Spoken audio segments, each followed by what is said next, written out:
Welcome to 2-Minute Tips to Thrive at 2. It's Women's History Month, and today I have chosen Golda Meir to talk about.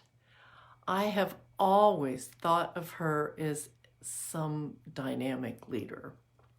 David Ben-Gurion, who was Prime Minister of Israel before Golda, called her the Iron Lady and said she was the strongest man in government. That tells you how strong she was. I'm not sure when I first decided I liked her that I knew she lived in Denver. But her story is she came from Russia, she lived in Milwaukee, and her mother wanted her to marry at the age of 14. So she bought a train ticket and moved to Denver to live with her sister. All of the discussions that would happen in the living room of her sister and brother-in-law's home helped form her thinking on world policy and social justice, especially for her Jewish people. So she lived real close to Metropolitan State University on 9th Avenue and lived here for several years and met her husband, Mr. Meyerson, and they moved to Palestine. She was the signer of the Declaration of Israel Independence. She was their fourth and only woman prime minister. She has been very instrumental in world affairs and peace in her entire career.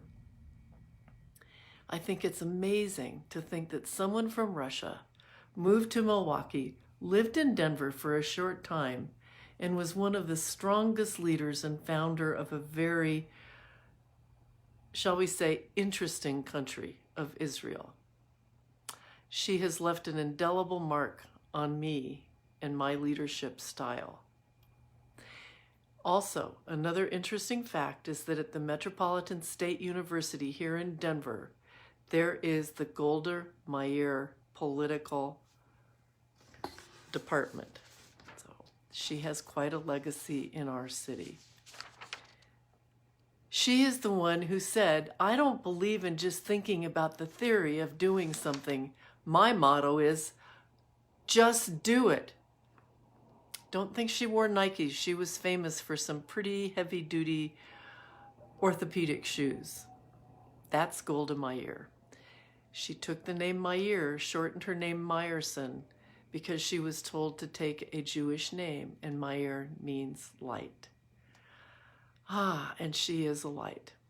So in the meantime, while you're pondering Golda Meir, stay home as much as possible. Stay healthy, stay happy, show kindness to everyone you meet. That's how we thrive every day. Thank you for being here, and I'll see you tomorrow.